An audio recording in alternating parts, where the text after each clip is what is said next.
So Jessica, tell me again, why did you decide to take the GMAT? I decided to take the GMAT because I was applying for my MBA, and the GMAT is a required part of applying for the MBA. Awesome. And can you tell me a little bit about why you decided to go to B school? I decided to go to B school because I wanted to leverage my background in public policy into more of a public-private partnerships role, as well as work in international development. Awesome. And what was your background before then? What kind of led you here?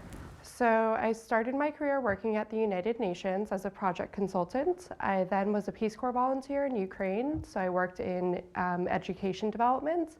And then after that, I began working for the federal government for Equal Employment Opportunity Commission. Fantastic. And can you tell me, how did the GMAT class really fit into your lifestyle? Well, the GMAT class, sorry. No worries. The GMAT class fit into my lifestyle because I took an online course. So I was able to, for the most part, tailor my studying needs to, I don't know what the hell I was saying, sorry guys. It's okay. What was the question? Start you again. Yeah, Thank sure. you. How were you able to fit the GMAT class into your life? Okay. Your lifestyle? I was able to fit the GMAT class into my lifestyle because I did an online course. So I was able to study when I needed to, and I could just hop on my computer and log in and do the lessons. Fantastic. And what was the hardest thing about studying for the GMAT? The hardest part of studying for the GMAT, I think, is just consistency. So I'm the type of person that gets bored very easily, and there are many tempting things if you live in New York City that you would rather be doing than studying for the GMAT. So forcing myself to adhere to a schedule and to consistently study, not on and off like I had been doing before. Great, yeah. I mean, I'm sure there are many temptations of other stuff to do. And can you tell me what some of your hobbies are when you are not studying for the test? So when I'm not studying for the GMAT, I really like to go to international relations events. So going to events at the United Nations, at different embassies, and I really like to play soccer. Awesome. And what was your favorite part of your Manhattan Prep class?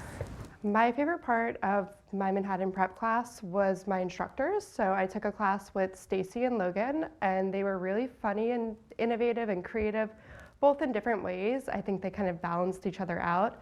So Stacy is very energetic. Logan brought the Zen to the class, which I really needed. He went over some meditation techniques that we could use during the GMAT. So that was my favorite part. Really quick, if occasionally your eyes are darting back to Evan, Oh, if you could just hold yeah. the camera. I know it's unnatural. Sorry. I could stand up too if that's going to be easier for you. Is this better? This might look more natural, even though you Yeah. can't see my face. No, it It's probably like my is, face yeah. All right. Yes, this worked excellently for Patrick, so I will do the Okay. same for you. Even though he made me promise I wouldn't do it for anyone else. For you, Jessica, I will do Thank it. you, I'm honored. No problem. All right, so it's awesome to hear that your instructors were that great and such a positive part of your experience. Can you tell me what did they do to make the class fun and enjoyable for you? So in terms of, I don't know how to paraphrase that. How did your teachers make the class fun? Okay.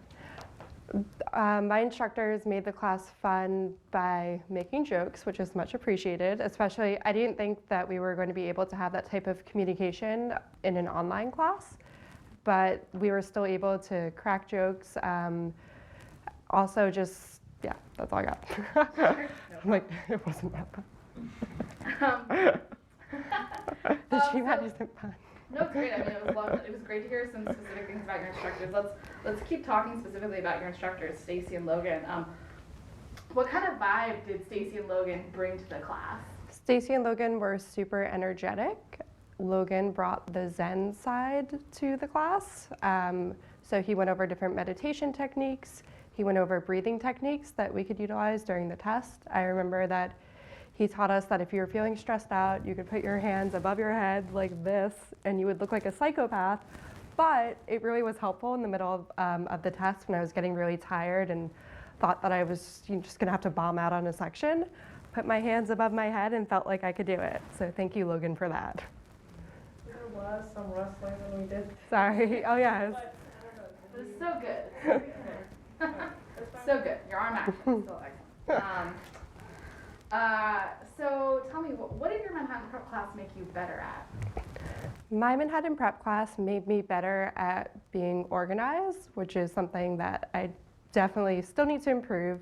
But because there was so much homework and just so much to keep up with, I had to figure out an organization system that worked for myself. And I think it also made me a more determined person. So sitting around and hearing my classmates who had these really cool backgrounds and they were really grasping the material, it inspired me to study harder. Fantastic. What did your instructors, and let's talk about them more generally here. So instead of saying Stacy Logan, let's say like my instructor, Sure. my instructors. What did your instructors do that really kept your attention during class? My instructors utilized the online platforms, so they were able to draw different pictures to demonstrate whether we were breaking apart a sentence or if it was a math problem. They were able to use different colors, and sometimes we were all able to collaborate together. So sometimes we'd